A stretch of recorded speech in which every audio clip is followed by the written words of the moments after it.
আসসালামু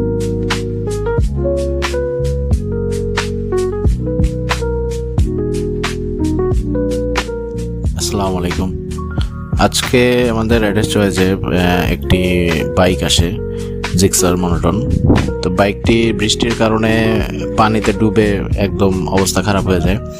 তো বাইকটির ইঞ্জিন অয়েল ড্রেন দিয়ে দেখতে পারি যে ইঞ্জিন অয়েলের সাথে প্রচুর পরিমাণে পানি বের হয়, যার কারণে বাইকটি স্টার্টের প্রবলেম ছিল, স্টার্ট বন্ধ হয়ে গিয়েছিল। এবং বাইকটি সাথে সাথে আমরা সম্পূর্ণ ইঞ্জিন অয়েল এবং পানি ফেলে দিই এবং সাথে সাথে ইঞ্জিন ফ্ল্যাশ দিই এবং সাথে সাথে আবার আমরা ইঞ্জিনের ক্লাচ সাইড এবং ম্যাগনেট সাইডগুলোও চেক দিই যে কোনো প্রবলেম আছে কি না। এবং বাইকটি যেহেতু আমাদের কাস্টমার ভাই উনি পুরোপুরি একটা সার্ভিস দিতে যাচ্ছেন, সাথে একটা আমরা premium service, master service provide করি।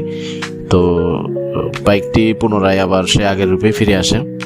আলহামদুলিল্লাহ গাড়িটি আমরা আবার স্টার্ট করে দিতে পেরেছি এবং সুন্দরভাবে কাস্টমার গাড়িটি ডেলিভারি নিতে পেরেছে।